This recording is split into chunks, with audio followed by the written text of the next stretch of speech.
Before we start, we need to clarify one thing. Nick Foles in Chicago. You picked him when you were doing this with Mike Florio as one of your top backups. He yelled at you. He berated you because he said Nick Foles is the starter in Chicago. So are we counting Nick Foles as a backup for our practice today? We are. We are counting Nick Foles as a backup. I look at it like this. Again, I think ultimately Nick Foles will probably be the starting quarterback for the Chicago Bears. I would advise the Bears to start Nick Foles because I think it puts Mitchell Trubisky in a no-win situation. But they have not come out and declared that. And here's my other thing to just say Nick Foles is a backup for right now, at least.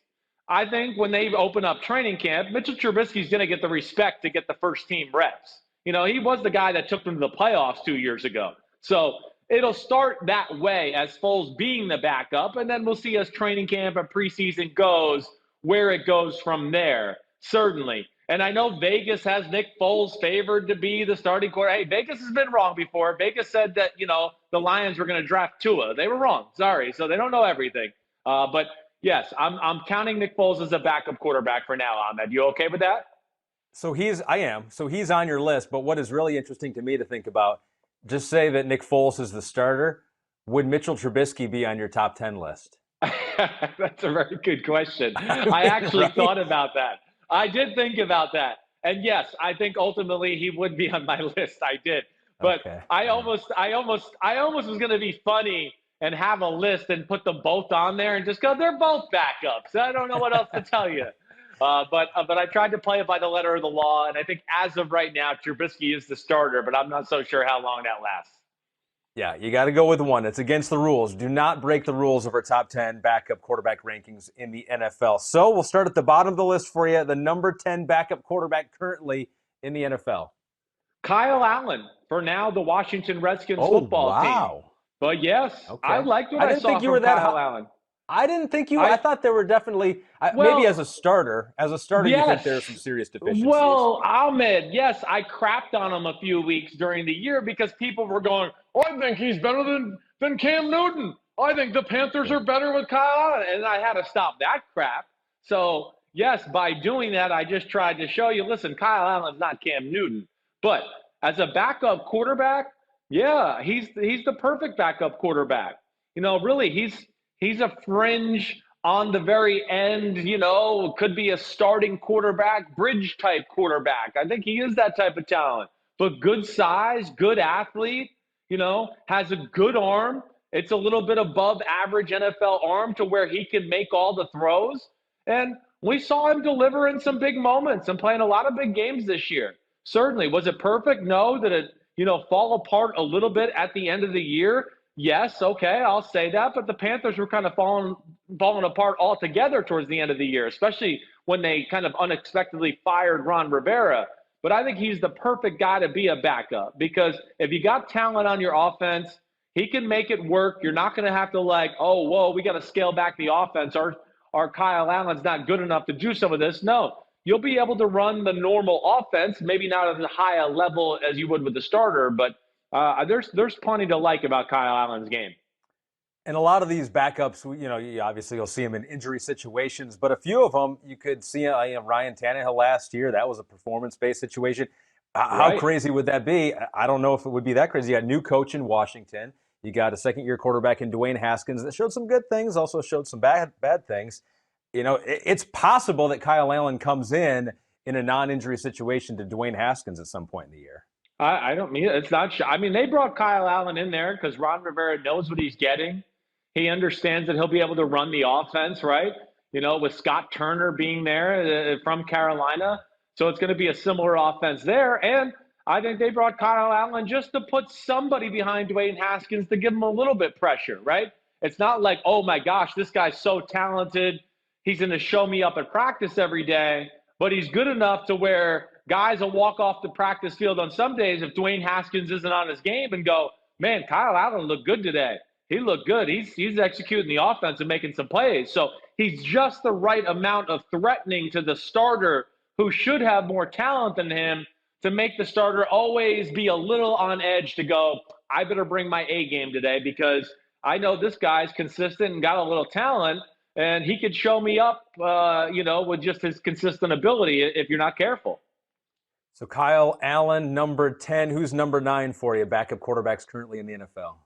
Brian Hoyer, New England Patriots, is where I'm going to go at number 9. I mean, Brian Hoyer is really the perfect backup, as we've seen. And again, a lot like a lot of these guys, has back-end starting NFL capabilities or traits. I mean, we saw that a few years. Starting quarterback for the Cleveland Browns, starting quarterback for the 49ers while they figured out their quarterback situation. But the one thing I'll say about Brian Hoyer, and I've known him for a long time, and I've seen him practice in person and everything like that. He's a bigger man than people realize. He's a better athlete than people realize. And he's got a better arm than people realize. And, of course, has been well-schooled and taught well by some good coaches around the NFL, Shanahan, Belichick, McDaniels, all those guys, to where he knows, how to play the game. And I don't think any situation would be too tough for him. So, yeah, I like Brian Hoyer, certainly. And he's a very valuable backup this year for an unproven Jarrett Stidham up there in New England where, yeah, he's going to know the offense better than Jarrett Stidham and be able to teach him things and kind of be an angel on his shoulder. Spoiler alert, he is an honorable mention for me when I was looking through the all-time best backup quarterbacks just because he's done it for so long. Right.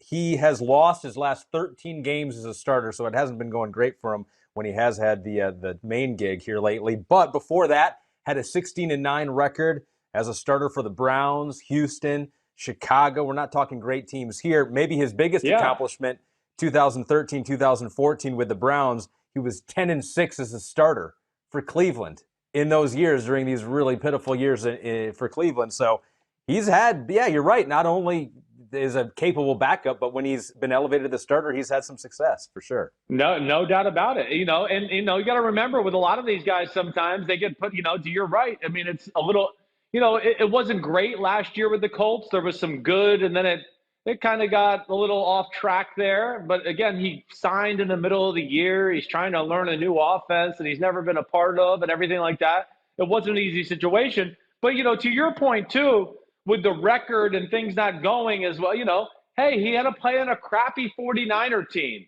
He had to play for a Browns team that we know wasn't that talented. But damn, went 10-6. That says a lot.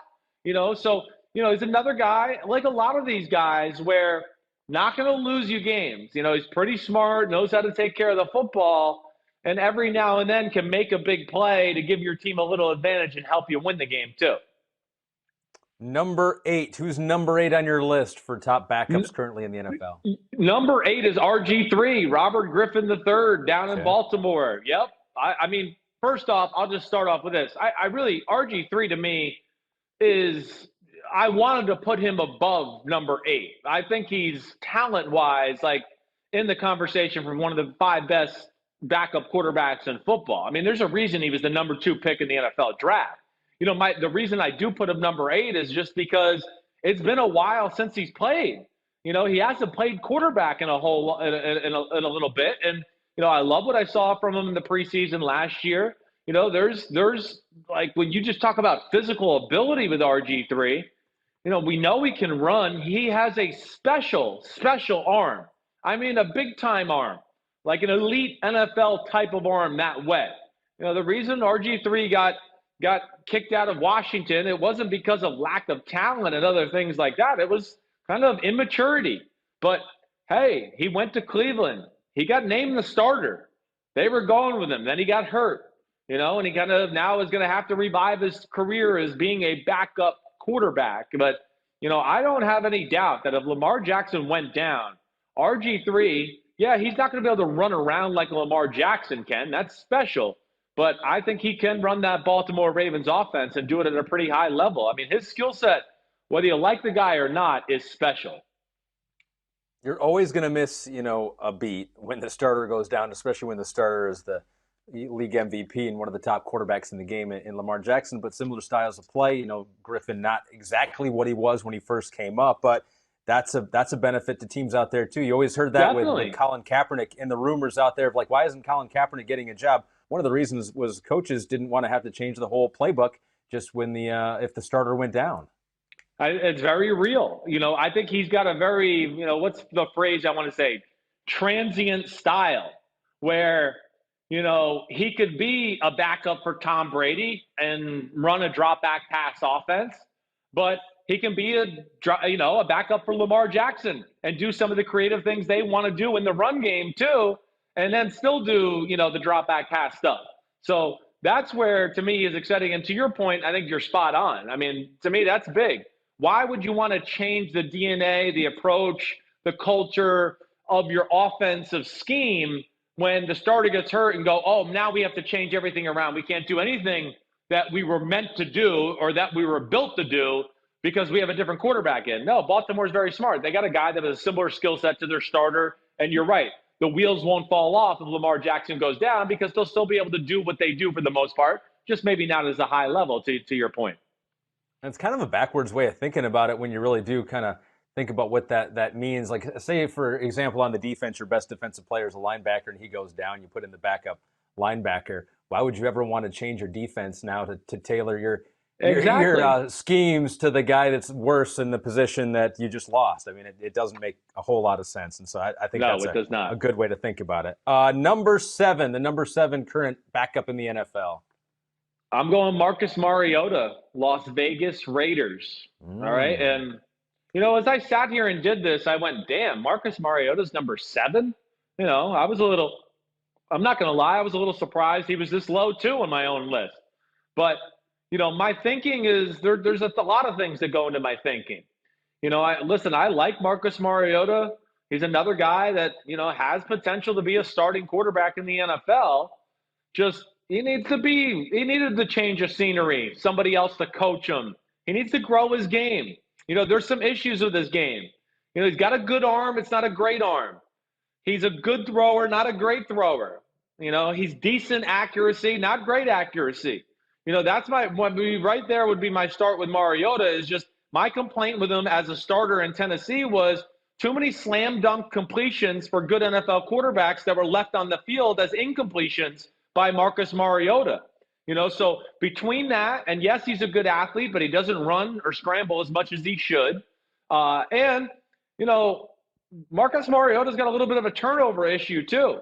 Until this year going into the regular season, I mean, he was kind of neck and neck with Jameis Winston as far as turnovers were concerned. I think that kind of flies under the radar under Mariota a lot of the times. So listen, he's played some big time football. We know that. I like a lot of things that he does. I also am big in when the backup comes in, he gives your team juice, right? There's energy. Oh, okay. Hey, he's in here. We're okay. Everything's good. Mariota is very flatlined. It's good. But also at the same time, there's times in Tennessee where I just wanted to be like, hey, would you cuss somebody out or show some emotion or, be disappointed your team's like not winning or moving the ball? So those are the reasons I think ultimately I have him at number 7, recognizing there is some high-end talent here to where, he's another guy that I'd put on that list as a back-end NFL starter. But he's in backup bill now, Ahmed. He's going to have to wait his turn, hopefully get on the field at some point and kind of reprove to everybody that he is an NFL starting quarterback. It's funny, you put him at 7, and part of me thinks it's too low, and then part of me thinks it's too high as well. It's just a matter of his potential and what we thought maybe he could be when he was drafted to what we're realizing the kind of quarterback that he is. And I think you heard his name out there when he went over to Las Vegas. And, of course, as you know very well, John Gruden loves to collect quarterbacks and is Derek Carr on thin ice out there. People saying that Marcus Mariota could be the Ryan Tannehill of this year, the guy that actually replaced him last year in Tennessee. I think I don't see that as much. It's just I don't know that we've seen enough from Marcus Mariota. I think we've seen the flashes from Ryan Tannehill in the past. Right. I don't know that we've seen those, at least recently, enough for Mariota to make me believe that he's going to wow in practice and just come up and steal Derek Carr's job in Las Vegas. I'm with you. I was way more listen, when Tennessee signed Ryan Tannehill last year, and, I know Florio has heard me say this. I don't know if you heard me or not, but when they signed him, I said, Tannehill will be the starter. I guarantee it. I put it because of what you said. He was a lot better in Miami than people wanted to give him credit for. First off, it was a crappy team, and yes, he dealt with some injuries, but your point is real. he showed some moments in his career where we went, damn, this guy's good. Damn, look at all those good throws. Whoa, they won again. I don't know who his receivers are or his offensive linemen, but they won. I don't know how they did it. So he's a little bit more talented than people wanted to give him credit for. I think people saw that this year. And yeah, with Mariota, I think, some of the questions you bring up are real. They are. There's still some questions that are out there about a guy like Marcus Mariota and what he can bring to the table. And, again, I'm going off the top of my head here, but I think, I want to say the year the Tennessee Titans went to the playoffs a few years ago and Mariota got his one playoff win, I think he threw 13 touchdowns and 15 interceptions. It wasn't like he blew it out of the water. Are you looking that up as I talk here? I'm looking it up. 2017? Yeah, 13 touchdowns, 15 interceptions. Is that what you said? Yeah. Yes. Oh, wow. See, I got a photographic memory. I'm pretty good with that crap. That's yep. When it comes to jersey numbers and stats and things like that, I'm usually in the ballpark. And, again, I like Mariota, but, there's some things in his game that need to be improved. Yeah, it was the lowest touchdown percentage of his career, and it looks like the highest interception. So in many respects, that might have been his worst year. It was the year they went to the playoffs in 2017. All right, so he's number 7. Who missed out on your top 5? Who is number 6 in the current hierarchy of backup quarterbacks? Jacoby Brissett. He just misses out on the top 5. Yeah. And, hey, everybody knows I was very high on Jacoby Brissett. What we saw early last year, I was going, damn, this guy is playing like one of the 10 best quarterbacks in football. You felt betrayed now with his performance down the stretch. You felt like he let you down because you were so high on him. He definitely did let me down. There's no doubt. And I think that's, of course, the reason they went out and got Phillip Rivers. And we heard a lot of rumors about the quarterback situation and with Indianapolis altogether. Because, it really went downhill in a hurry towards the end of the year. Like I told you during the season, and I've talked about it a few times here in the offseason, just, too many bad decisions, too many errant throws, and of course they didn't win games necessarily down the stretch to where he could justify himself as a starting, I'm the bona fide NFL starting quarterback. I think the Colts, again, here's another guy that I wouldn't be shocked if he's a starter at some point later on in his career. He's big. He can really throw the football. He's got a very strong arm, perfect spirals. He can make game-changing type throws in an instance where he could throw like a 40-yard corner route, and all of a sudden you're going, whoa, they're in field goal position. He flipped the field.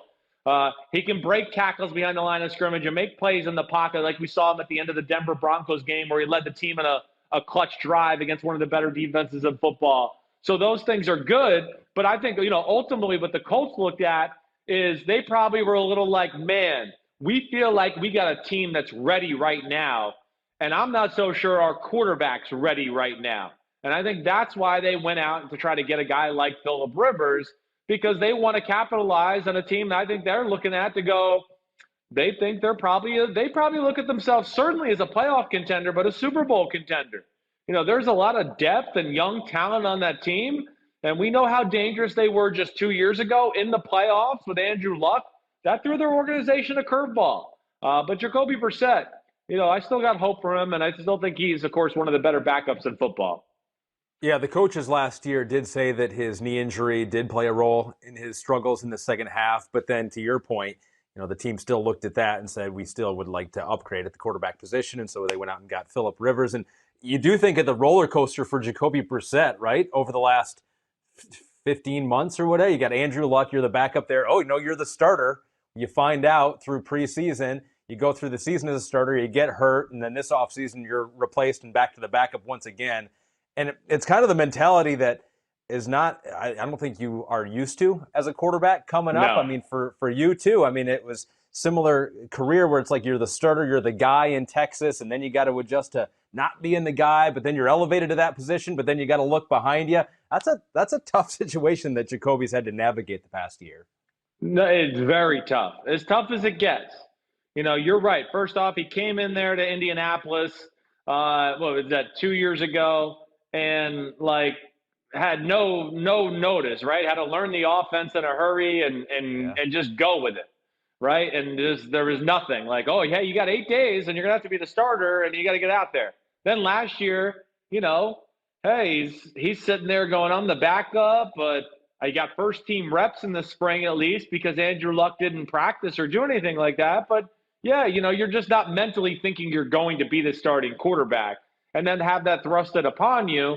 Not to say, I mean, he was ready, but there is something to say about kind of gearing yourself up all off season and knowing you're the starter and being the anointed leader of the football team and being able to get all the first team reps in training camp and all that, which he did mostly. He got all that anyways for because of the Andrew Luck situation. But ultimately, I like Brissett, and I know Pete Demolitis just texted. Could he envision, Could I envision Phillip Rivers being benched for a Jacoby Brissett? Yeah, I can. If Phillip Rivers goes on one of those 3 or 4 week tears like we saw last year where it's just one dumb interception after another, yeah, they're going to pull him and they're going to throw in a Jacoby Brissett. I mean, hey, they are paying Brissett, what, $15 million? So I think if they feel like Rivers can't get it done as being too careless with the football, they won't be afraid to go to Brissett. He is number 6 on your list of top backup quarterbacks currently in the NFL. We're into your top 5 now. Who's number 5?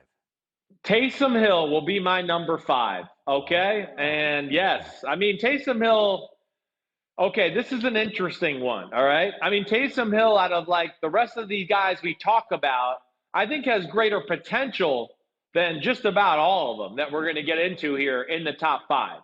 But there's like a little caveat here with Taysom Hill. One, okay, first off, he's going to bring juice to your football team. He's got a special skill set. We know that, right? But hasn't played a lot of football as a quarterback. I mean, he really hasn't.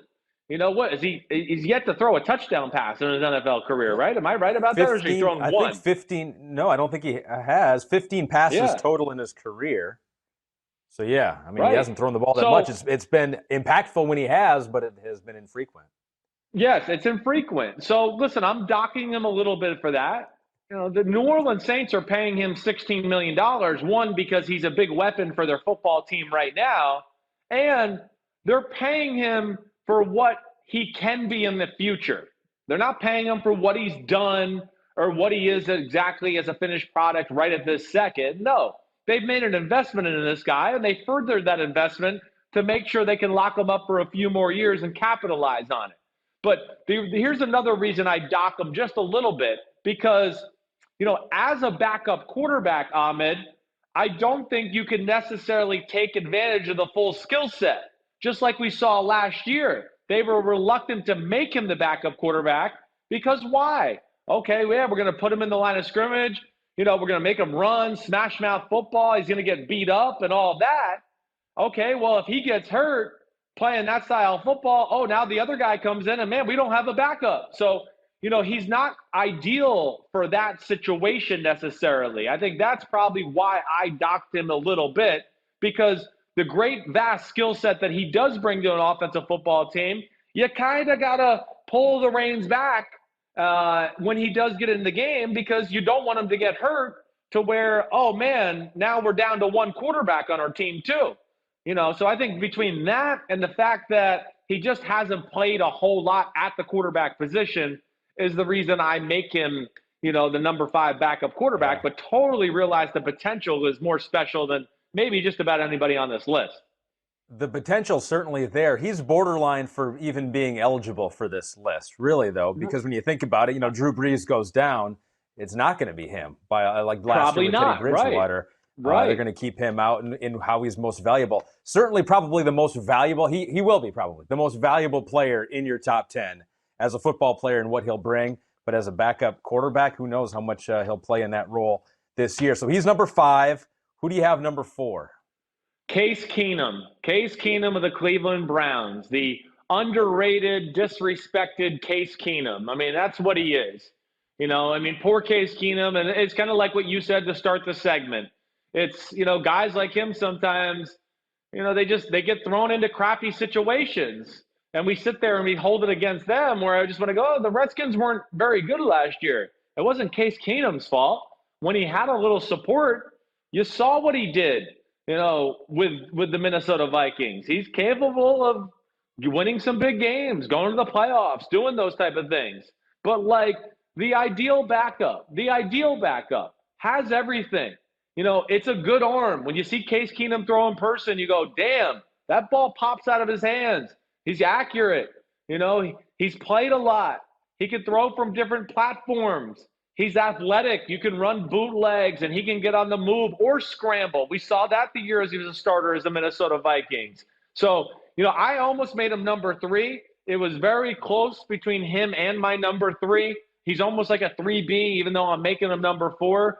But, listen, if Baker Mayfield went down in Cleveland this year, I don't sit here and go, oh, man, Cleveland's done. They're screwed. I mean, I'm going to sit here and go, damn, they'll be fine. Case Keenum, he'll be able to utilize this offense and take advantage of those weapons. And he might be high on the list, too, where he would not need an injury. You never know. If Baker Mayfield comes out and the Browns are struggling in the first 4 or 5 games, Stefanski has that relationship with Case Keenum.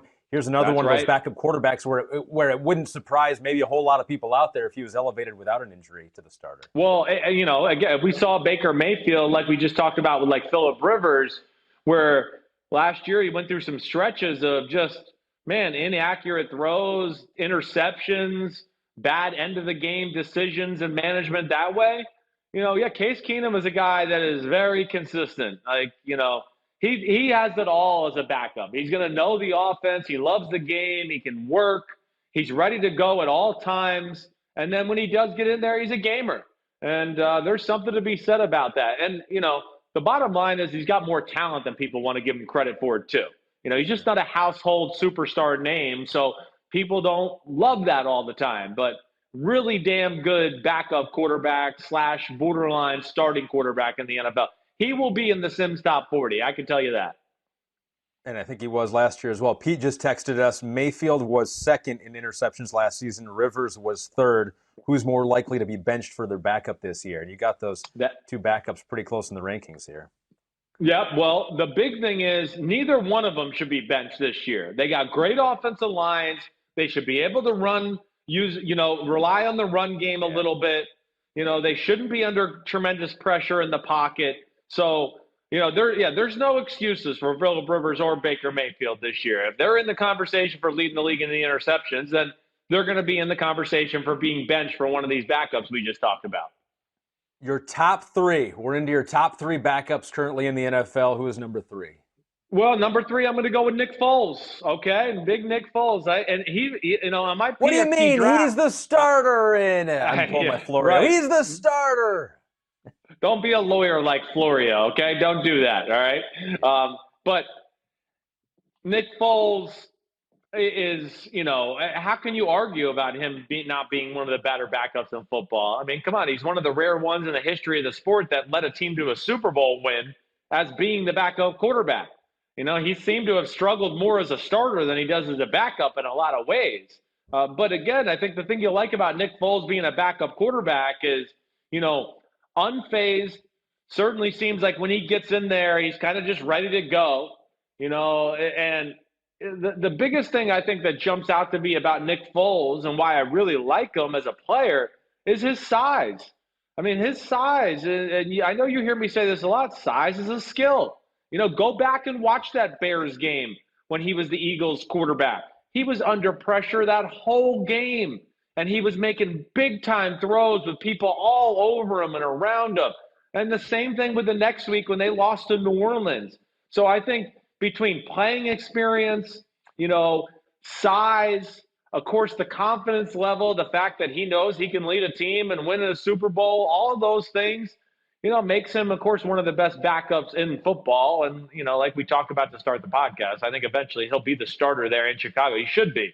The second Mitchell Trubisky misses a pass, they're going to boo him and be calling for Nick Foles. So they might as well just start Nick Foles and let Trubisky play the backup role once the season gets rolling. But for right now, he's the backup, and he's a damn good one at that.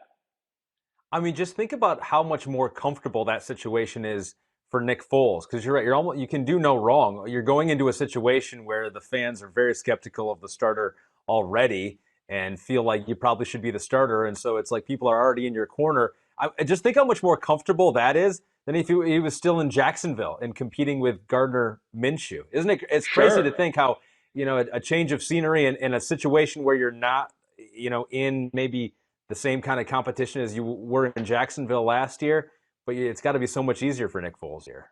Well, yeah, it's almost like he's the Gardner Minshew now. He's the guy that Yeah. everybody's like kind of fascinated to see, and I hope he gets in there and does that. Foles, it's a very interesting case study, his career. He had the one great year as a starter, and that was it, really. And, even they got a chance to come in and be the starter with the Kansas City Chiefs. It was underwhelming there. We know it didn't go well with the St. Louis Rams and all of that. Of course, gets unlucky last year and gets hurt. Let's not forget about the year before. He was the starting quarterback as Carson Wentz was still getting healthy. And, I think the Eagles went 1-1 to start the year. Yeah. So the big thing with Nick Foles is if you have a good team and support system around him, he can take advantage of all those things.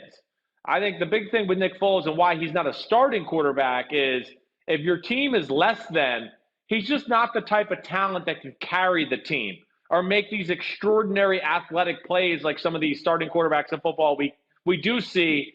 Oh, their O-line's banged up, or oh, they're missing a receiver. Oh, it doesn't matter. That quarterback's a baller. He'll make it happen.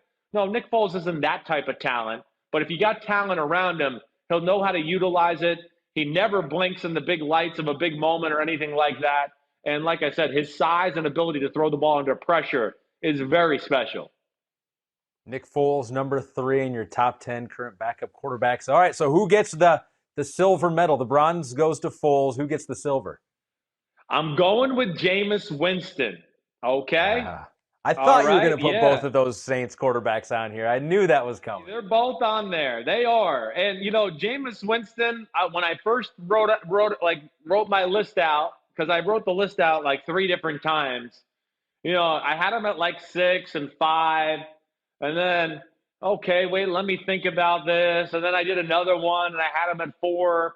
And, I got to it first off. This is a guy that has superstar potential. There's a reason he was the number 1 pick in the draft. I mean, and as we've talked about so many times, if you watch the highlight reel of Jameis Winston, you'd go, damn, is he the best quarterback in football? Or is he one of the best quarterbacks in football? And you'd go, yeah, when he's on in his game. But here's the low light reel, and, you just don't know what you're going to get. Now, a little bit is that the environment he's been in Tampa and all of that, the team around him, everything. But Jameis Winston still, to me, has the potential to be a superstar in football. And I think he's in the perfect spot to kind of revive his career and learn more football, learn how to play the position, learn that he doesn't have to always be the savior and be so aggressive and make every play in the history of mankind to make his team win. Sean Payton's got a lot of good plays. You're not going to have to force 40-yard bombs down the field with 7 people around you in the pocket throwing off your back leg anymore. Sean Payton will get you a 3-yard completion, and the guy might go 70 yards down the field.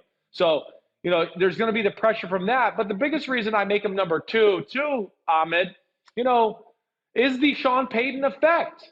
That bumps him up a few spots. I mean, again, doesn't matter who plays quarterback for the Saints. The numbers are always amazing. They're always good. They're always competitive.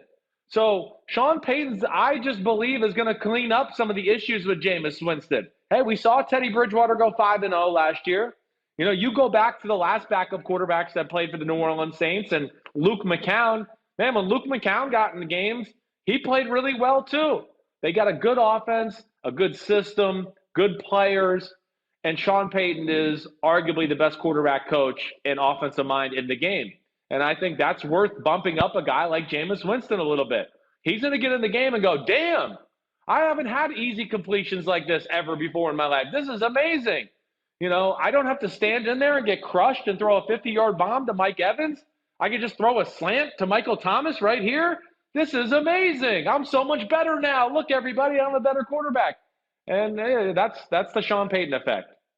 Yeah, Andy can see now too. Got that corrective LASIK surgery done. That's right. In February, and it does kind of change the conversation of who's the future quarterback of the New Orleans Saints. Because say Jameis does correct some things, and Sean's able to figure out ways to harness in his cowboy nature and the 30 interceptions last year. I mean, he did lead the NFL in passing yards last year, over 5,000 with Bruce Arians. So it maybe changes the conversation about who takes over for Drew Brees after this year or 2 years into the future.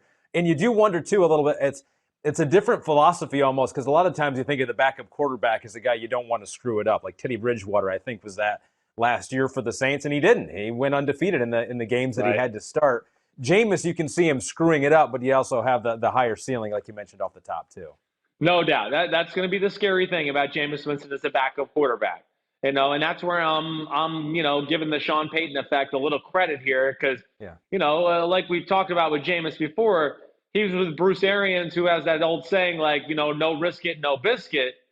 Sean Payton's going to be like, don't risk anything. My offense has plenty of biscuits and some honey and jelly and some butter to put on it too.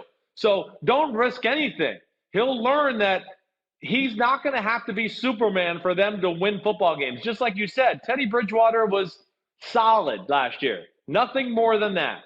But they had a good team, and he knew what he had to do to win the football game, and there's something to be said about that. And, if Jameis Winston gets a feel for that, and then to like what you're saying, if he got a 5 games little package to play, let's say Drew Brees hurt his thumb again or something like that, Jameis Winston might wow some people too, to your point, to where you go, hey, yeah, this is like Teddy Bridgewater. We're doing good, but damn, this guy makes a whole lot of plays down the field and does some of those things like at an extraordinary level. So I'm very excited to see Jameis in New Orleans. I'm a fan of Jameis. I see the potential, and we'll see if he can capitalize on it. Yeah, and if it doesn't work out with him, like you mentioned before, they got the rare third safety net or second safety net with Taysom Hill there, too. Right. So really, if Jameis is making too many mistakes, you do have somewhere else to go. So he's number 2. Who is your number 1 current backup quarterback in the NFL? Is it, hold on, Chase Daniel in Detroit for my guy, Matt Stafford? You're very funny, very funny. Funny joke. Ha, ha, ha, ha, funny joke. No, it's Andy Dalton. Andy Dalton will be number 1, the new backup quarterback for the Dallas Cowboys. It just, as I've thought about this for the last few days, I just came away with, Andy Dalton, man. I mean, 5 years of playoff appearances. He was a starting quarterback for a long time in the NFL, did a lot of good things. I mean, I understand he was never one of the 5 or 10 best quarterbacks in football. He definitely had some years where he was in the top half of the NFL, though. And, we discredited him because he doesn't have like a real charismatic personality. He's kind of quiet, and doesn't necessarily always show the energy and passion on the field, which I don't like sometimes. He would be a little bit like how we talked about with Marcus Mariota, where at times that when he was the starting quarterback for the Bengals, I want to be like, get pissed off, yell at some people on the sidelines, yell at your team. It's just not acceptable.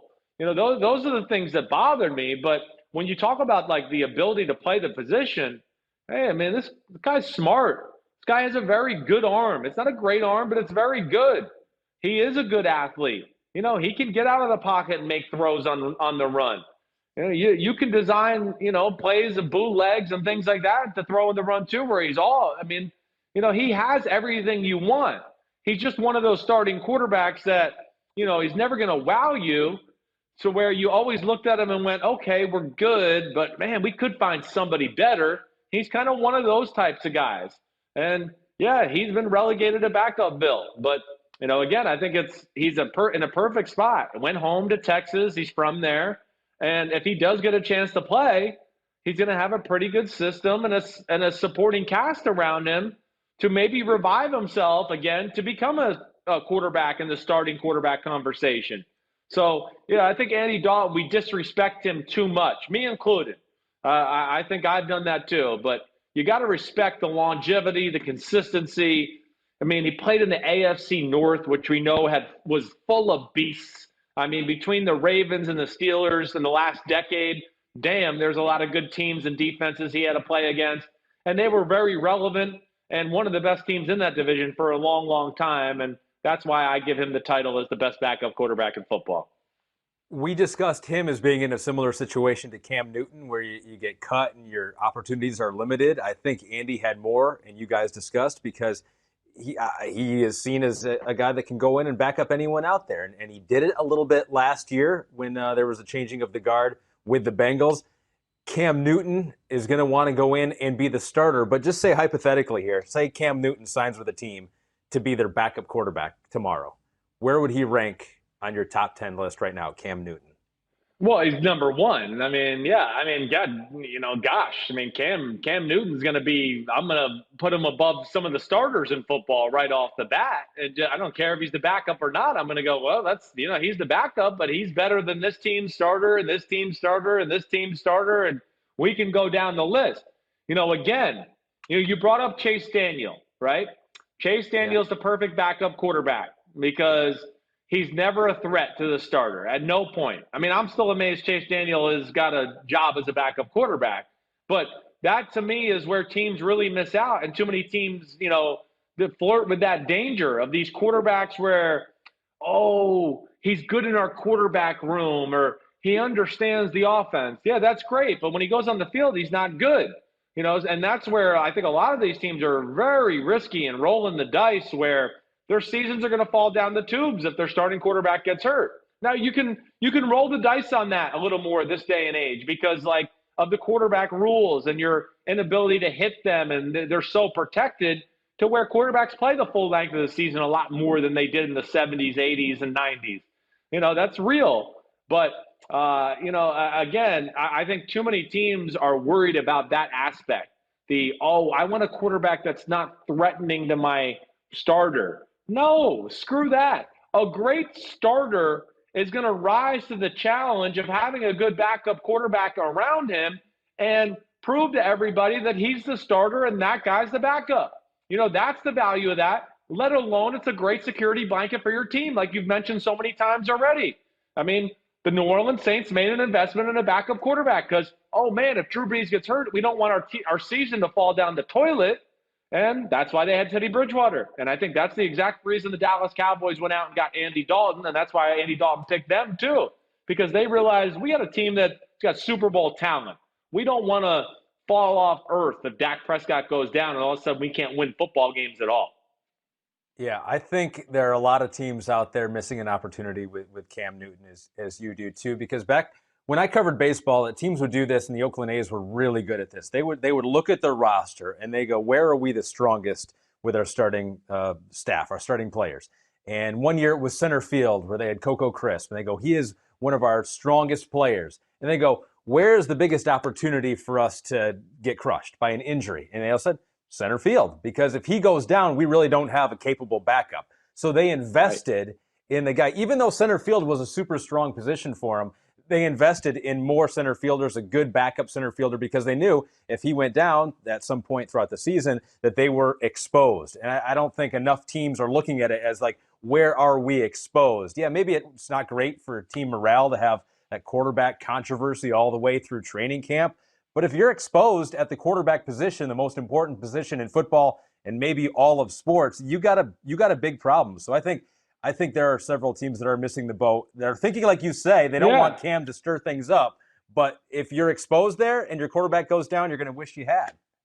Yeah, definitely. Now, I mean, he's not going to sign with anybody, I don't think, at this point, because he's not going to put himself as a backup quarterback. But, I think all the things you just said are very real. To me, and again, to what you're saying, you don't want a quarterback controversy. Well, if you feel like, hey, we got a good starting quarterback and our backup quarterback's real good too, and there's not a lot of difference as far as the talent level, it's on the job of the organization to make sure one looks like the starter and one looks like the backup. It is. Whether you want to stage practice to give the better plays to the starter or whatever it may be, at some point, if you're convinced that guy's your starter, you got to make it be known he is your starter and set him up for success in practice to continue that theme into the season, right? I mean, if the quarterback starts to play bad during the regular season and he's falling apart, then you don't have to worry about that. And then you go, okay, we got this backup. Screw trying to make the starter look good all the time. We need to start winning games. We got to get the backup ready to go. So that's where you're saying. And, your Coco Crisp analogy is great. The New England Patriots, why do they collect 20 linebackers every year? Because it's a huge part of what they do. They're not going to let one or two injuries go, damn, we can't run our defense anymore.